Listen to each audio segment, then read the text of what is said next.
Welcome to the Shotgun channel. In today's episode, I'll be covering whether we aim or point a shotgun.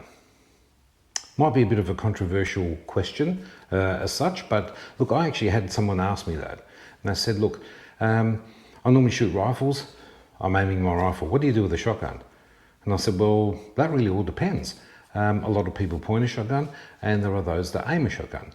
So let's just have a look at the differences and why that would be the case. So let's take, for example, a rifle.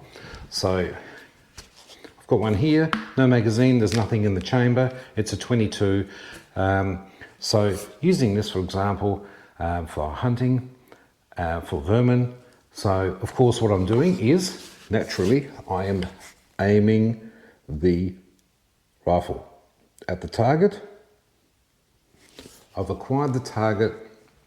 It's stationary, I pull the trigger, I have a single shot. It's a single projectile. So if the target's not moving and it stays there, of course, I'm going to hit that target. And yes, there are some variables which come into play why you may not hit the target. You know, weather conditions, ammunition, how good a shot you are, the distance that you are from the target. But those are variables that one does need to consider and that do come into play. Now, if the target moves, of course, that's a different story. Again, you can take a follow-up shot. Again, one shot, one projectile. So how does that work with a shotgun? Okay, when we're looking at hunting, if the target is stationary, let's say it's 30, 40 yards away, you can point the shotgun at the target and take your shot. Now, I do know there are a lot of people out there for hunting purposes, they'll even have a scope on their shotgun. At that distance, they'll use a full choke, which means you have a restricted shot pattern at the 30 or 40 yards out. Now, that would mean generally that you have a shot pattern that's about, let's say, 70 centimeters at that distance. So that means you have a maximum concentration of shot per square centimeter in that shot pattern. So that target is going to receive the maximum number of pellets that you can project at that distance. So you're going to hit it. But what happens if you use an open choke, like half or quarter at the same distance? Well, that shot pattern is going to be a lot bigger and you're going to have a lot less shot concentration per square centimeter, which means that shot pattern is going to have a lot of holes in it, as we call it. And your chances of hitting that target with a lot of shot has suddenly decreased significantly. And as a matter of fact, to such a point where you may not even hit the target, or you may only hit the target with a few pellets, which would mean that you'd need to have a follow-up shot. So that's not an ideal situation either, and using an open choke at that distance, not recommended for obvious reasons that I've just explained.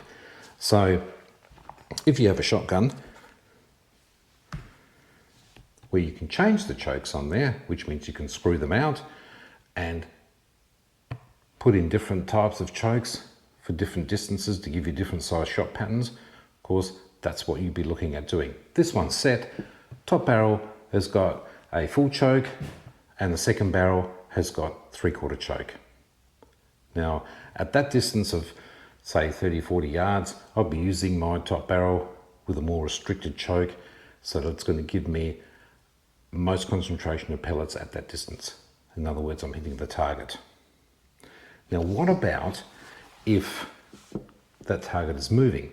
So from a hunting perspective, again, depends if it's on the ground or in flight. And remember, because you're hunting, nothing's guaranteed that it's going to continue moving in that same direction at that same speed at all. So there's some skills going to come into that as well, and you being able to allow for some lead, work out where that kill zone is going to be in front of the target if it's moving quite quick, if it's moving towards you, away from you, sideways, all that comes into play. Again, with distance, of course, choke sizes will make a difference, as I just explained, to a stationary target. Now, what happens though with clay target shooting? Now, I'll let you know a little secret here. Personally, I aim a shotgun. I always have. I've never pointed it. I guess I've never learned to point a shotgun because I've been shooting a rifle, and I just continued that on with a shotgun. So what does that actually mean for me when I'm aiming a shotgun for clay target shooting? Okay. I'll look at the center bead and the end bead. I line it so I have that figure 8 or a snowman, as some people are referring to. I shoulder the gun, looking down the barrel. I'm lining these 2 beads up to give me that pattern. And then I'm just resting the ends of the gun, so to speak, on the edge of the trap house. I'm focusing beyond the trap house. I call for the target. As soon as I see the target, I move the gun into the direction of the target. Now, if it's, for example, a left swinger, I'll be moving it through the target, and about 1 centimetre ahead of it, I'll pull the trigger. Now, you must probably be asking, well, how do you know it's 1 centimetre? How do you work that out? You don't actually have a ruler on at the end of your gun between the muzzle and the actual target when you see it.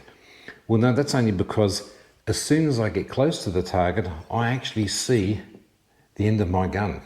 I see these 2 beads as one, and I see the target. And then if it's a left swinger, I'll be moving that through the target. I can see the end of the gun going through the target, and when it's ahead of the target by roughly about 1 centimetre, I'll pull the trigger and, of course, continue to move the gun, because as soon as you stop, the target's going to keep travelling on. Your gun is stationary at that point where you stopped, but the target's moved on. You pull the trigger, you've absolutely missed it. So you've got to remember, keep moving the gun as you pull the trigger. Now, I've also got other situations whereby if the target is moving directly in front of me in an upward direction, I would just go underneath the target with the end of my gun, just underneath, touching it as I'm moving up, and then pull the trigger as I'm moving up through it. It's because I know how this gun actually shoots. So that's what I'm actually doing. But I will see the target break. Absolutely, and I will see the end of the gun. Now remembering, I'm left eye dominant, right-handed. So I close my left eye and I'm looking with my right eye down the barrel initially when I'm shouldering the gun, and I line everything up. Once I focus beyond the trap house, of course, I'm not seeing the end of my gun at all. It's only once I see the clay and I pull the gun in that direction, my eye would just quickly move onto the end of the gun and to the target, because they're so close together, they're in my field of view. So that's how I basically shoot. An example of this as well is that we had a member coming into the club. He'd normally been going hunting and he wanted to have a go at clay target shooting. So he went out there, he shot 25 targets. I asked him afterwards, I said, so how did you go? And he said, oh, I got 17 out of 25. And I said, oh, that's pretty good for a first timer. So you obviously went all right pointing a shotgun. And he said, I didn't point it, I aimed at the targets.